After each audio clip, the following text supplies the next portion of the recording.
I hate losing. I mean, that's no secret. But you gotta lose. I feel like every time I lose, I get better. And I think it's important for me to have losses. The best in the world are not the best because they win every point. It's because they know they'll lose again and again and have learned how to deal with it. The Florida Panthers have won the Stanley Cup. But it's going to be too late for New Zealand. Australia knows their gold medal. And Woodman is inconsolable on the pitch. From the New York Giants, 1 second away from pulling off this upset.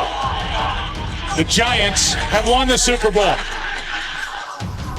And after a 22-year absence, the Boston Celtics are NBA champions once again. What I've learned is to always keep going. You know, there's been times, particularly early in my career, where it just feels like this is the end. But what I've come to find out is that no matter what happens, the storm eventually ends. And when the storm does end, you want to make sure that you're ready. By 10, and time is beginning to run out for the Chicago Bulls. But if the Pistons are going to move on to play the Lakers, and the difference... We had a chance to beat them. We just didn't respond. I was devastated. I was absolutely devastated. I cried on the bus. My father came on and said, look, it's just one game. Bounce back. Come back next year. Jordan from deep. Michael Jordan has connected on Detroit Pistons. Heading back to the locker room. Their season has concluded while the Chicago Bulls advance to the NBA championship round. Successful people see opportunity in every failure.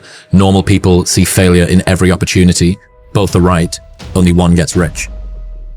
You can't control the outcome all the time. Like, the ball's going to bounce the other team's way. Like, sometimes it should go the other people's way. It shouldn't always go your way. You get motivated by the losses. You stay motivated through the winning. What you can control is your process. You can control the work ethic, the consistent discipline, your attitude, your culture, how much you care. All those things are in you. They just need to be drawn out of you. If you don't fail, you're not even trying. The truth is, whatever game you play in life, sometimes you're going to lose. A point, a match, a season, a job. It's a roller coaster with many ups and downs. And it's natural when you're down to doubt yourself and to feel sorry for yourself. And by the way, your opponents have self-doubt too. Don't ever forget that. You want to become a master at overcoming hard moments. That is, to me, the sign of a champion. Chris Bumstead. He is the Mr. Olympia Classic Physique Champion 4 years in a row. This guy he looks like he's carved out of stone. He's the modern day Arnold Schwarzenegger. People are making a lot of comparisons. He doesn't have the tyrannical self-belief that someone like a Michael Jordan does. So, you know, Michael Jordan he wouldn't even dream of losing. If anybody slighted him, there was this sort of rage fire that was lit underneath him. But Chris's approach is very different. He's like, I think about losing all the time. It's like, I'm scared of losing. I'm scared of losing to my opponent. But his idea was that because he has accepted the fact that he may lose, he believes it's given him the potential to be able to put it all on the line in a way that someone who hadn't considered the possibility of losing wouldn't be able to do it.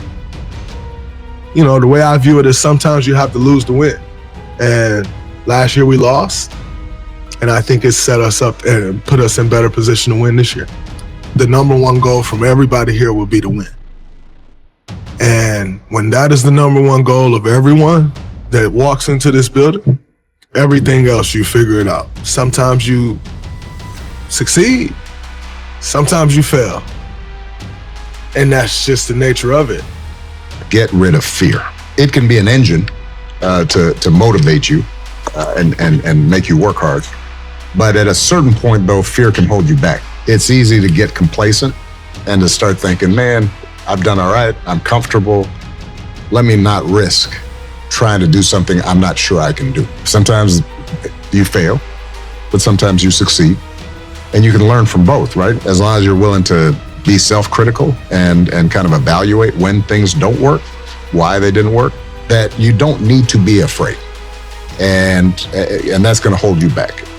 From the outsider's perspective, everything looks like it's easier and better run than it actually is. But if you have the insider perspective of how the sausage is made, you realize like how inefficient virtually everything is. And so I think that's a big part of life, is just like realizing that success is harder than it looks. We talked about this earlier with Tiger Woods, Kobe Bryant, Michael Jordan, all these people. Like if you actually dig into what their life is, it's infinitely harder than it looks.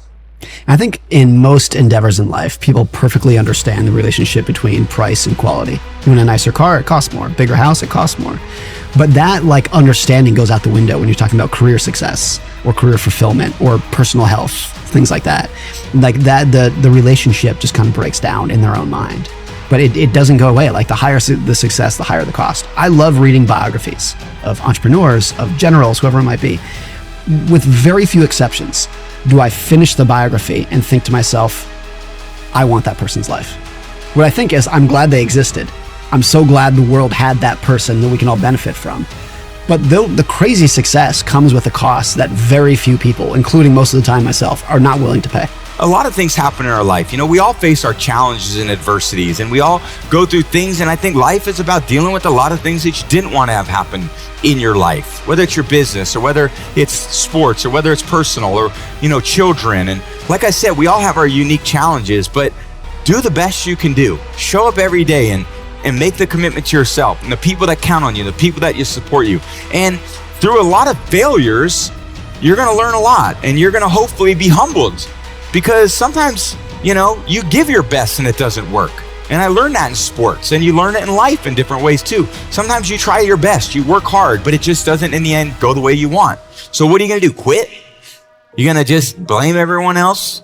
You're going to go in there and blame the guy next door and blame that person and blame the dog and go out there and sleep until 10 o'clock? Or are you going to get out of bed, wake up, and go do something about it? What one small step could I implement in my life? What's one small change that would increase the probability that the next time I'm in this situation that I would come out as a winner rather than a loser? It's like, okay, you can feel good and not learn, or you can learn and feel terrible.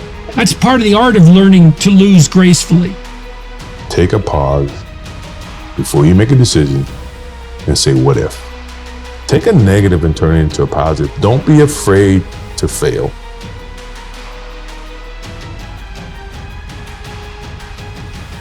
For many times I was laughed at and not believed in, but I was still a kid with a dream and a belief in himself. I feel I still have room to improve. I still set goals for myself to strive for. I'm never complacent with what I've achieved. We have money, we have everything, we have fame. But the most important thing is the family. Keep your family healthy, good, and take care of your family, because this is the most important thing in the world.